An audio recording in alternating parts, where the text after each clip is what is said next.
Thanks for joining me. My name is Nick Despotidis here in Washington, D.C. for Investment Minded.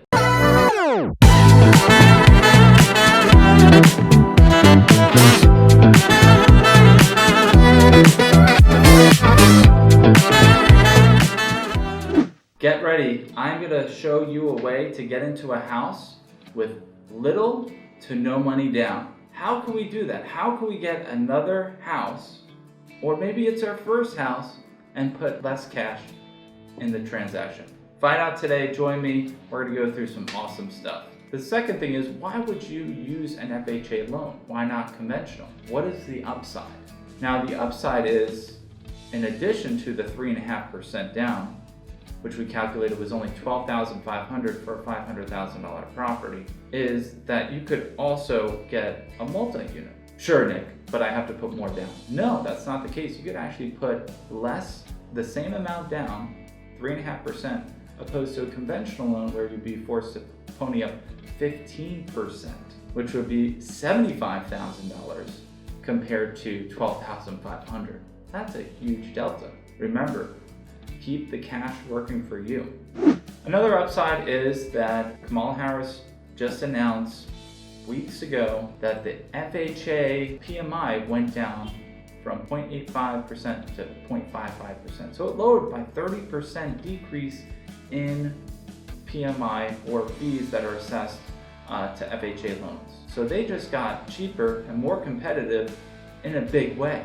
That's a few $100s more in your pocket that you're able to deploy rather than put into the FHA loan. So they're trying to make it a little easier. Now, I know that's not a lot, but 30% decrease in costs for an FHA loan is a big deal. You could buy a duplex, a triplex, or quadplex. With the duplex, you don't have to do the self-sustaining test. So the rent doesn't have to cover the mortgage. You could buy a unit, count the income from the second unit. So in this case, I'm selling a duplex. It is $500,000, and the buyer is putting 3.5% down for an FHA loan, and they're able to qualify the rent from the upper unit, $2,600 for face value, since it's rented, so they don't even have to do 75%. So talk about leverage, talk about investment minded, sacrifice the lifestyle, get a duplex, live in one unit, rent out the other, and count that income to further qualify you.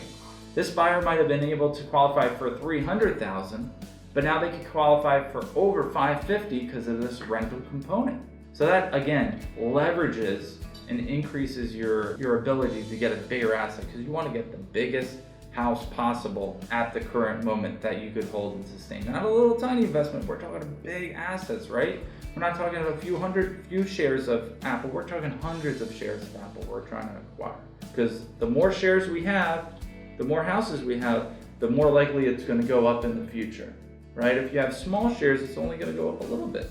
But a big house is going to appreciate and pay you back in big ways to pay your lifestyle. The downside is the PMI doesn't go away, so you're definitely going to have to refinance once prices go up and you have enough equity in the house, because unfortunately you're going to have to refinance out of that horrible rate, which it is now. Conventional loans, the PMI is a little cheaper, and it goes away, it falls off after 20%. So there is some downside to the FHA loan. It might be a little bit more expensive in terms of the PMI, so you would just want to be careful with that. The last thing I really want to stress on is multi-units, because this is a really way to leverage yourself. It's like getting 4 houses in one. Remember I said the self-sustainability test for two unit, where the rent doesn't have to cover the mortgage? Let's say the mortgage is $4,000 and your renter pays you $2,000. Doesn't pass. But for 2 units, it doesn't have to, because you're living in one unit. What about a triplex? Unfortunately, the rent does have to cover. So the mortgage is $4,000, then you're gonna have to have $4,000 plus in rent to cover your mortgage, or else it's not gonna qualify. So you have to be very picky. You have to make sure that the market rate is gonna cover, 75% of it is gonna cover the note for 3 and 4 units.